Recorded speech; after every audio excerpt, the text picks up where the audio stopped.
is near to my heart, not least because I live just a mile and a half from here. Of course, if my accent hasn't given it away, for the first part of my life, I had to admire this place from a distance. I went to school on the other side of the country at Auburn University in the heart of landlocked eastern Alabama. You may not know this, but I was on the sailing team all 4 years. It wasn't easy. Back then, the closest marina was a 3-hour drive. For practice, most of the time, we had to wait for a heavy rainstorm to flood the football field. And tying knots is hard. Who knew? Yet somehow, against all odds, we managed to beat Stanford every time. We must have gotten lucky with the wind. Kidding aside, I know the real reason I'm here, and I don't take it lightly. Stanford and Silicon Valley's roots are woven together. We're part of the same ecosystem. It was true when Steve stood on the stage 14 years ago. It's true today, and presumably it'll be true for a while longer still. The past few decades have lifted us together. But today, we gather at a moment that demands some reflection.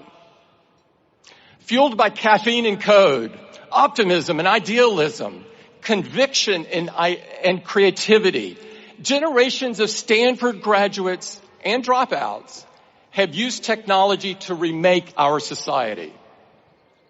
But I think you would agree that lately, the results haven't been neat or straightforward. In just the 4 years that you've been here at the farm, things feel like they've taken a sharp turn. Crisis has tempered optimism.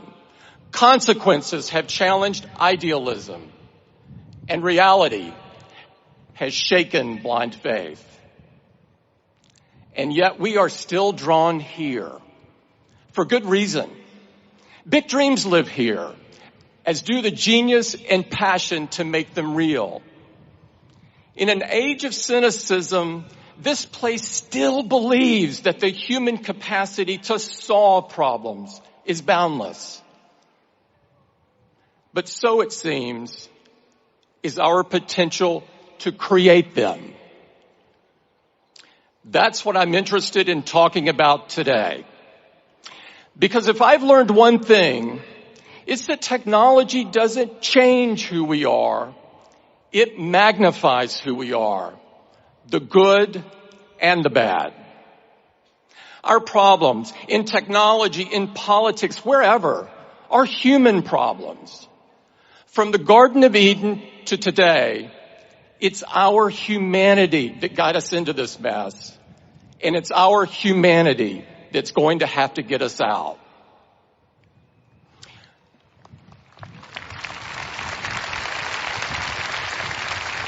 First things first, here's a plain fact. Silicon Valley is responsible for some of the most revolutionary inventions in modern history. From the first oscillator built in the Hewlett-Packard garage, to the iPhones that I know you're holding in your hands. Social media, shareable videos, snaps and stories that connect half the people on Earth. They all trace their roots to Stanford's backyard. But lately, it seems, this industry is becoming better known for a less noble innovation. The belief that you can claim credit without accepting responsibility. We see it every day now with every data breach, every privacy violation, every blind eye turned to hate speech, fake news poisoning our national conversation, the false miracles in exchange for a single drop of your blood. Too many seem to think that good intentions excuse away harmful outcomes. But whether you like it or not, what you build and what you create define who you are. It feels a bit crazy that anyone should have to say this. But if you've built a chaos factory, you can't dodge responsibility for the chaos. Taking responsibility means having the courage to think things through. And there are few areas where this is more important than privacy. If we accept as normal and unavoidable that everything in our lives can be aggregated, sold, or even leaked in the event of a hack, then we lose so much more than data. We lose the freedom to be human. Think about what's at stake. Everything you write, everything you say, every topic of curiosity, every stray thought, every impulsive purchase, every moment of frustration or weakness, every gripe or complaint, every secret shared in confidence. In a world without digital privacy, even if you have done nothing wrong other than think differently, you begin to censor yourself. Not entirely at first, just a little, bit by bit.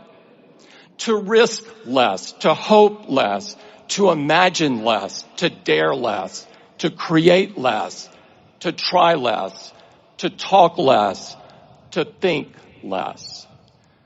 The chilling effect of digital surveillance is profound, and it touches everything. What a small, unimaginative world we would end up with. Not entirely at first, just a little, bit by bit. I've ever felt in my life by an order of magnitude. It was one of those moments where you can be surrounded by people, yet you don't really see, hear, or feel them. But I could sense their expectations. When the dust settled, all I knew was that I was going to have to be the best version of myself that I could be. I knew that if you got out of bed every morning and set your watch by what other people expect or demand, it'd drive you crazy. So what was true then is true now. Don't waste your time living someone else's life.